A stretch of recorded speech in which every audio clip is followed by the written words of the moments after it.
Gaming Start Apertum.pdf, and it's laying out their whole plan for Q2 2025. So that's April to June this year. Right. And we're really going to focus on, how they're trying to really ramp up real world use cases and create a really thriving environment for gamers and creators alike. Got it. So if you're into Web3 and, seeing where blockchain is going, especially in the world of gaming, this is the deep dive for you. Yeah, what's really interesting to me is that, they're not just talking about ideas here, they're talking about actual launches happening this quarter. Yeah. So it's all about driving real user activity within that DAO1 and APTM ecosystem. So let's get into it with this gaming factory thing. Right. They're launching these peer-to-peer gaming rooms and competition arenas, and it's all going to be directly on the blockchain, what we call on-chain, Right. powered by DAO1 creators. Interesting. And the big idea here is play earn, compete, own your wins. I like that. Yeah, and that's a really fundamental shift, Yeah. because we're talking about on-chain ownership of your wins, Exactly. meaning your achievements, your rewards, they all become verifiable digital assets. Right. And these are like directly tied to you on the blockchain. Yeah, you could trade them. You could, Yeah. maybe even leverage them in new ways we haven't even thought of yet. Exactly. So think about competing in a game and knowing that your victories aren't just like, scores on a server somewhere.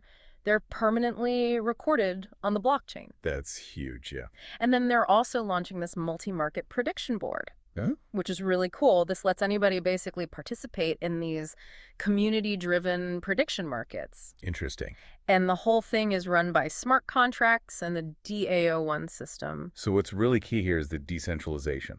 Yeah. Right, because instead of having one central authority controlling everything, we have smart contracts. Right. These are self-executing agreements that are coded right into the blockchain. Right. So it's transparent, it's automated. Yeah. So you can participate in these markets knowing that the rules, the outcomes, it's all handled by code, not by some, shady central entity. Right, and I think the community aspect is really important too, Absolutely. because it means that the markets themselves are going to reflect what the participants are actually interested in. Right. So to make all of this work across all these platforms, they're introducing something called verifiable randomness, or VRF. Okay. And this is what brings on-chain randomized capability to things like predictions, lotteries, and future games within their ecosystem.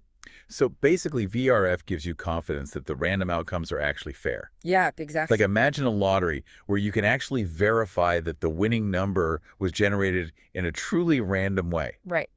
No manipulation possible. It removes that doubt. Exactly, and that's essential for building trust in these systems. Absolutely. So to sum it all up, Q2 is looking like a big one for DAO1 and APTM. Yeah, it seems like it, Matt. We've got these on-chain gaming competitions, the decentralized prediction markets, and this very important VRF technology. All pointing towards more users and a stronger ecosystem overall. It's all about making things more transparent. Yeah, and I think this is a much bigger trend we're seeing, towards more decentralized and transparent online interactions. Correct. That emphasis on digital ownership and, provable fairness, it could really change how we think about gaming and prediction markets as a whole. So here's something to think about as blockchain tech becomes more and more integrated into these digital spaces. Mm. How will our basic ideas of, what digital ownership even is, how competition works, and what it means to actually trust a platform, how will all that change? Right, great question. And what kind of cool new opportunities will this open up for the creators and the players in these new decentralized worlds? Yeah, exciting times. Thanks for joining us on this deep dive. My pleasure. We'll see you next time. Sounds good.